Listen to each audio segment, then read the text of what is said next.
Magandang umaga mula sa Pag-asa Weather Forecasting Center. Ito na ating update sa binabantayan nating bagyong Domeng na nasa loob pa ng ating Philippine Area of Responsibility. Napanatili ni bagyong Domeng ang typhoon intensity nito and latest location natin as of 10 a.m. nasa layong 645 kilometers silangan ng Basco, Batanes. May taglay pa rin itong lakas ng hangin na malapit sa gitna na umaabot ng 120 kilometers per hour at pagbugso na umaabot ng 150 kilometers per hour. Yung movement nito sa kasalukuyan ay north-northwestward sa bilis sa 15 kilometers per hour. Dahil sa pinagsamang trough or extension nitong si Bagyong Domeng as well as yung southwest monsoon o yung hanging habagat na pinapalakas nito ay makakaranas pa rin tayo ng mataas sa tsansa ng mga kaulapan at mga kalat-kalat na pag-ulan na may pagkulog at pagkilat sa malaking bahagi ng Luzon at western section ng Visayas and Mindanao. Itong trough or extension ni Bagyong Domeng posibleng magdulot ng mga pag-ulan sa malaking bahagi ng Central Luzon at mga areas ng Cagayan at Isabela.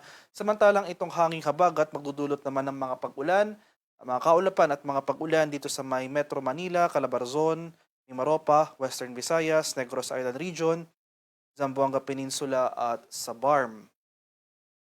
At ito po yung ating latest track and intensity forecast para kay Bagyong Domeng. Sa mga susunod na oras hanggang bukas no magpapatuloy yung generally north-northwestward na paggalaw ng bagyo and for the remainder of the forecast period ay magsisimula yung pag-recurve or yung generally northward and then northeastward na paggalaw nito. So makikita natin dito sa diagram na ito na yung exit ng PAR o yung paglabas ng PAR ng nasabing bagyo possibly bukas po ng hapon. So mananatiling malayo yung forecast track ni Bagyong Domeng sa ating bansa at sa kasalukuyan. Wala pa rin tayong tropical cyclone wind signal na nakataas. So yung mas magiging concern po natin sa mga susunod na araw ay yung epekto ng ating southwest monsoon o hanging habagat. In terms naman of heavy rainfall o yung mga malalakas sa pag-ulan, ito naman yung ating latest weather advisory issued ngayong alas 11 ng umaga. Ito po yung ating 24-hour rainfall forecast. So simula ngayong araw hanggang bukas ng tanghali, malaking bahagi pa rin ng ating bansa makakaranas sa epekto ng habagat, partikular na itong kanlurang bahagi ng Luzon as well as kanlurang bahagi ng Visayas na kung saan pinaka-maapektuhan ng mga pag-ulan na dulot ng hanging habagat itong mga areas ng Palawan, Occidental Mindoro at sa Antique.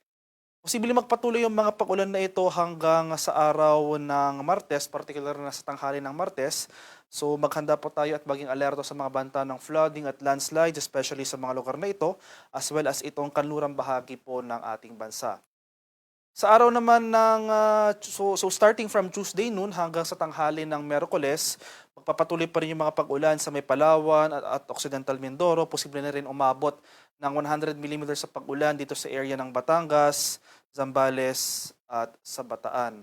So mapapansin po natin no, itong mga lugar na ito, yung mga exposed sa western section ng ating bansa, sila yung pinakamaapektuhan ng mga pag-ulan na dulot ng hanging habagat. So patuloy po tayong mag-monitor sa mga susunod na araw ng mga localized advisories na ini-issue over these areas tulad ng mga rainfall advisories, thunderstorm advisories, or heavy rainfall warnings.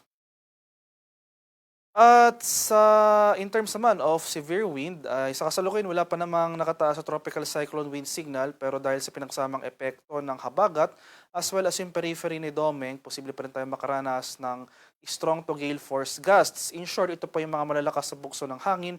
Ngayong araw, asahan po natin yung mga pagbugso ng hangin over malaking bahagi ng Visayas, Batanes, Cagayan, Calabarzon, Mimaropa, Bicol Region, Zamboanga del Norte, Misamis Occidental, Misamis Oriental, Camiguin, Agusan del Norte, Dinagat Island, Surigao del Norte, Sarangani, Davao Occidental at Davao Oriental.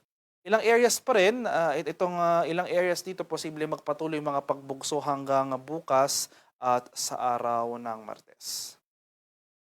At sa kalagayan naman ating karagatan o yung ating sea condition sa kasalukuyan, wala pa ring gale warning na nakataas. Ngunit iba yung pag-iingat pa rin sa ating mga kababayan na maglalayag, especially dito sa eastern seaboards ng Luzon at Visayas dahil posible pa rin tayong makaranas dyan ng katamtaman hanggang sa maalong karagatan. At para sa karagdagang impormasyon tungkol sa ulat panahon, lalong-lalo na sa mga thunderstorm advisories, heavy rainfall warnings or rainfall advisories na posibleng i-issue sa mga susunod na araw, kaakibat ng pag-iral ng ating habagat, ay follow kami sa aming social media accounts at DUST_Pag-asa. Mag-subscribe na rin kayo sa aming YouTube channel sa DUST Pag-asa Weather Report at palaging bisitahin ang aming official websites sa pag-asa.dust.gov.ph at panahon.gov.ph.